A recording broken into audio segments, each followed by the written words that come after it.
j'étais étudiante, j'ai dû utiliser pendant quelques mois le covoiturage afin de pouvoir faire des trajets maison-université les week-ends où je rentrais voir mes parents. J'ai eu l'impression de traumatiser des gens avec mes anecdotes, comme pour le tuteur de stage ou le stalker. Du coup, si jamais vous devez faire du covoiturage un jour, promis, dans la majorité des cas, ça se passe très bien, ne vous en faites pas. C'est juste moi qui suis un aimant à gens bizarres, mais au moins ça fait des belles anecdotes. D'ailleurs, si tu ne me connais pas, salut, moi c'est Massé Abba, je fais des animation storytime sur des anecdotes de ma vie, et si tu aimes bien ce que je fais, n'hésite pas à liker et à t'abonner, ça me soutiendrait beaucoup. On est un dimanche en fin d'après-midi, mes parents m'emmènent au point de rendez-vous pour le covoiturage. Un monsieur arrive, plutôt grand, dans la début cinquantaine, avec un visage calme et souriant, le genre de visage qui inspire confiance et bienveillance. Il me demande si je suis bien Massé Abba, j'acquiesce et il m'aide à mettre ma valise dans le coffre. J'ai dit au revoir à mes parents et nous voilà partis. Il n'y avait que moi en tant que passagère pour le covoiturage, c'était donc lui et moi dans la voiture, mais c'est plutôt fréquent donc rien de bizarre sur ça.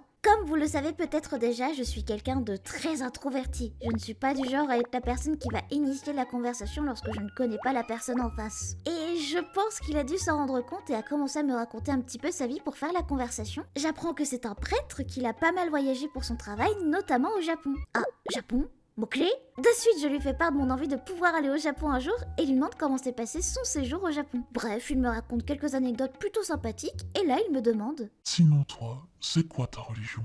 Ah, je n'en ai pas, je suis à... Quoi? Qu'est-ce que j'ai dit? Je n'ai jamais vu un visage autant changé de ma vie. On est passé d'un visage hyper bienveillant à un visage qui me regardait comme si j'étais la pire des raclures que cette terre ait pu porter. Les gens comme vous devriez avoir honte, ou finir en enfer pour vos actes. Ok.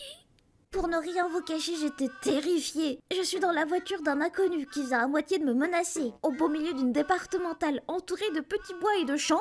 Le reste de la route se fut en silence total. Les minutes n'ont jamais été aussi longues de ma vie. On arrive à l'endroit convenu pour me déposer, je récupère ma valise et il me dit au revoir avec le même visage de bienveillance qu'au début, comme s'il ne s'était rien passé. Il m'a laissé une note de 4 étoiles sur 5 sur l'application de covoiturage. Ah,